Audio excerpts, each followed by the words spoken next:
আসসালামু আলাইকুম বন্ধুরা, দেখেন কলা বললাম আমরা বাগান থেকে। তা এটা হচ্ছে আমার বড়াব্বা। তা এই যে দেখেন কলা, তা এটা সাগর কলা।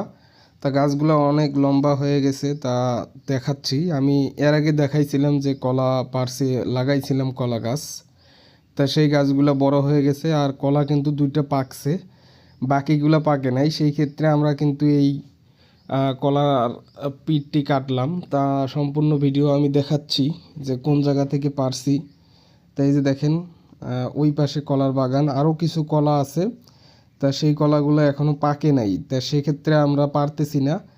আর কলার গাছগুলো অনেক বড় বড় লম্বা হয়ে গেছে। আর এই যে দেখেন দুইটা কলাই পাকছে আর বাকিগুলা কাঁচা, রাখতে হবে তারপর পাকবে। তা আরও আমি ভিডিও দেখাচ্ছি। ওই যে দেখেন কলা কয়েক পির রয়েছে, কিন্তু এখনও এগুলো পাকে নাই, অর্থাৎ এগুলো এখনও কাঁচা আছে। তো এগুলো যখন পাকবে তখন পাড়াতে হবে। এই যে দেখেন এখানে দুইটা কলায় একটা হালকা একটু পচে গেছে আর একটা কিন্তু এখনও ভালো আছে।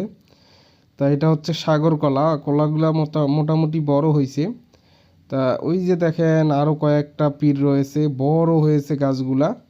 তা সেগুলো ঢাকা দিয়ে রাখছি আমরা, বাঁশ দিয়ে রাখছি। এই যে দেখেন আরও কিন্তু অনেক কলা আছে এই পাশে। তা আপনাদের মাঝে শেয়ার করতেছি। অবশ্যই আমাদের চ্যানেলটি সাবস্ক্রাইব করবেন এরকম নিয়মিত ভিডিও পেতে।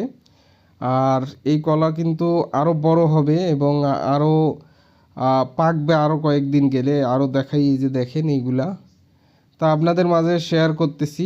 আর এই কাঁচা কলাগুলো কিন্তু রাখলে কিছুদিন পরে পেকে যাবে, ঠিক আছে? এখন দুইটা পাকছে, বাকিগুলা ধীরে ধীরে পাকবে। তা সবাই ভালো থাকবেন, আমাদের ইউটিউব চ্যানেলটি সাবস্ক্রাইব করবেন এইরকম ভিডিও পেতে হলে নিয়মিত। সবাই ভালো থাকবেন, আসসালামু আলাইকুম।